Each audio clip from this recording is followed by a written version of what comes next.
शहर की ताजा तरीन व खास खबरों के लिए अमरावती मंडल न्यूज चैनल को सब्सक्राइब करें तथा बेल आइकन को जरूर दबाएं।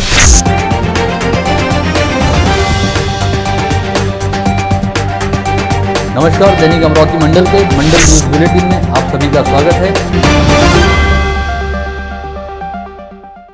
लॉकडाउन को लेकर रवि राणा और पालक मंत्री यशोमती ठाकुर फिर आमने सामने। रवि राणा ने धमकी दी, यदि आज रात तक लॉकडाउन नहीं हटा तो वे मुंबई में कल से अधिवेशन नहीं चलने देंगे। यशोमती ठाकुर ने जवाब दिया, राणा दंपति अपनी जिम्मेदारी समझे। गौरतलब है कि अमरावती जिले में जब से लॉकडाउन लगा है तब से बडनेरा के विधायक रवि राणा और अमरावती की सांसद नवनीत राणा इस लॉकडाउन का जमकर और कड़ा विरोध कर रहे हैं। आज बडनेरा निर्वाचन क्षेत्र के निर्दलीय विधायक रवि राणा ने दावा किया कि यदि राज्य सरकार ने सोमवार की रात तक अमरावती जिले में लॉकडाउन खत्म करने को लेकर निर्णय नहीं लिया तो वे मंगलवार से राज्य विधानमंडल का बजट सत्र नहीं चलने देंगे।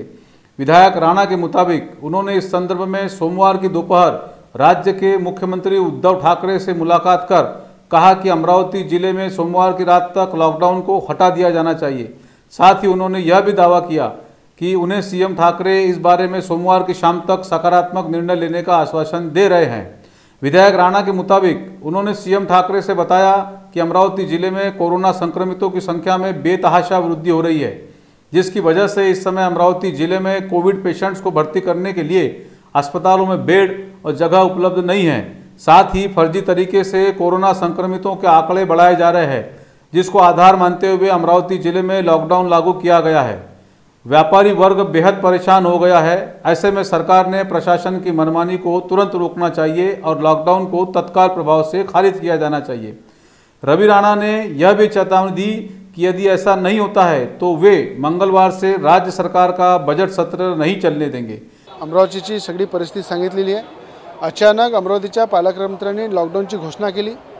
8 दिवसानंतर परत आज कलेक्टरनी घोषणा केली आणि संपूर्ण कृषी उत्पन्न बाजार समिती, सब्जी मार्केट, छोटे मोठे व्यापार, शेतकरी, शेतमजूर या सगळ्यांवर उपासमारीची वेळ आली आणि अशा परिस्थितीमध्ये कोरोनाचे फर्जी आकडे बाहेर येऊन ज्या पद्धतीने अमरावती जिल्ह्याला बदनाम करत आहे, महाराष्ट्रातही संपूर्ण देशामध्ये बदनाम होत आहे आणि अशा पद्धतीने सगळ्या चुका असताना जर राज्य सरकार झोपलं आहे, अचानक लॉकडाऊन लावत आहे, स्वतःच्या कमजोऱ्या लपवण्यासाठी लॉकडाऊन लावत आहे आणि तिथल्या सगळ्या जनतेला सजा देत आहे, हे योग्य नाही आहे। कोण जबाबदार आहे? सरकारला मी मुख्यमंत्र्यांना सांगितलेलं आहे।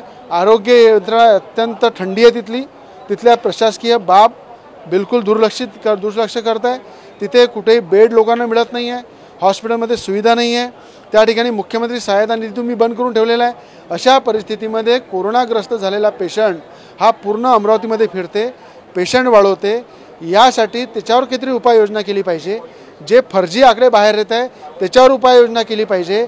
आज अमरावतीमध्ये चेकअप केल्यानंतर पॉझिटिव्ह निघते आणि बाहेर निघाल्यानंतर निगेटिव्ह निघते, अशी परिस्थिती अमरावतीमध्ये झालेली आहे। स्कॅम होतोय असं म्हटलं जातं। फर्जीचा स्कॅम जो आहे त्या स्कॅममध्ये सरकारचं लक्ष नाही आहे, दुर्लक्ष आहे। जर आज संध्याकाळपर्यंत मुख्यमंत्र्यांनी तिथलं लॉकडाऊन हटवलं नाही तर उद्या मी अधिवेशन चालू देणार नाही, कारण की आज कोरोनाने तर लोक मरण पावत आहे पण उपासमारीने सुद्धा मरण पावण्याची वेळ आलेली है। रवि राणा ने इस गंभीर चेतावनी के साथ यह भी कहा कि सीएम ठाकरे के समक्ष विद्युत बिलों का मसला उठाते हुए वे सरकार का बजट सत्र नहीं चलने देंगे। इसके साथ ही विधायक राणा ने सीएम ठाकरे के समक्ष विद्युत बिलों का मसला उठाते हुए कहा कि फिलहाल जिस तरह के हालात चल रहे हैं उसे देखते हुए विद्युत बिलों की वसूली हेतु कोई सख्ती न किया जाए तथा किसी भी विद्युत उपभोक्ता का बिजली कनेक्शन न काटा जाए। अशा लॉकडाऊनमध्ये इलेक्ट्रिक कनेक्शन कापत आहे, विजेचे पंपाचे कनेक्शन कापत आहे। याच्यावर सुद्धा 50% कोरोना काळामध्ये आलेलं बिल हे सरकारने माफ केलं पाहिजे, हे सुद्धा मुख्यमंत्र्यांकडे मागणी केली। मुख्यमंत्र्यांनी काय आश्वासन दिलंय? मुख्यमंत्र्यांनी मला आश्वासन दिलेलं आहे की आज संध्याकाळपर्यंत आम्ही निर्णय घेणार आहे। आज निर्णय नहीं घेतला तो उद्या मी अधिवेशन चालू देणार। मित्रों, रवि राणा की इस धमकी के बाद यह उम्मीद बहुत कम है कि अमरावती जिले में आज रात लॉकडाउन हटाए जाने को लेकर कोई फैसला किया जा सकता है। रवि राणा कल विधानमंडल का सत्र चलने देंगे या नहीं, यह तो कल ही पता चलेगा। लेकिन दूसरी ओर रवि राणा की इस धमकी को लेकर मंडल न्यूज और दैनिक अमरावती मंडल ने आज शाम पालक मंत्री यशोमती ठाकुर से बात की तो पालक मंत्री यशोमती ठाकुर ने साफ कहा कि सभी को अपनी जिम्मेदारी समझनी होगी और लापरवाही से काम नहीं चलेगा। पालक मंत्री यशोमती ठाकुर ने सभी से लॉकडाउन के पालन का आह्वान किया। वहीं इस मामले में प्रतिक्रिया हेतु संपर्क किए जाने पर यशोमती ठाकुर का कहना रहा कि विधायक रवि राणा और उनकी पत्नी सांसद नवनीत राणा एक और तो खुद बिना मास्क पहने भीड़ भाड़ में आना जाना करते हुए त्रिसूत्री के नियमों का उल्लंघन कर रहे हैं, साथ ही लॉकडाउन संबंधित आदेशों का उल्लंघन करने हेतु लोगों को उकसा भी रहे हैं। जनप्रतिनिधि होने के नाते उन्हें अपनी जिम्मेदारियों का एहसास होना चाहिए। उन्हें यह नहीं भूलना चाहिए कि इससे पहले उनका परिवार कोरोना संक्रमण की चपेट में आ चुका है। ऐसे में राणा दंपत्ति को चाहिए कि वे लोगों को त्रिसूत्री का पालन करने हेतु सजग व सतर्क करें।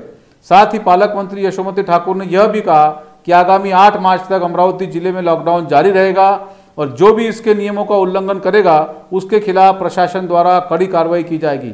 पालक मंत्री ठाकुर ने कहा कि अमरावती जिले के हर एक नागरिक की जान महत्वपूर्ण है और जिले को सुरक्षित रखना बेहद जरूरी है। ऐसे में सभी लोगों को चाहिए कि वे लॉकडाउन सहित कोविड प्रतिबंधात्मक नियमों का कड़ाई के साथ पालन करें। पालक मंत्री यशोमती ठाकुर के इस जवाब के बाद अब यह देखना दिलचस्प होगा कि कल विधानमंडल का बजट सत्र शुरू होते ही रवि राणा क्या भूमिका लेते हैं। रवि राणा ने जो धमकी दी है कि वे कल से बजट सत्र नहीं चलने देंगे, अब यह कल ही पता चलेगा कि रवि राणा अपनी धमकी पर कितना कायम रहते हैं। यदि आपने मंडल न्यूज़ यूट्यूब चैनल को अब तक सब्सक्राइब नहीं किया है तो तुरंत सब्सक्राइब करें और बेल का बटन दबाएं। धन्यवाद।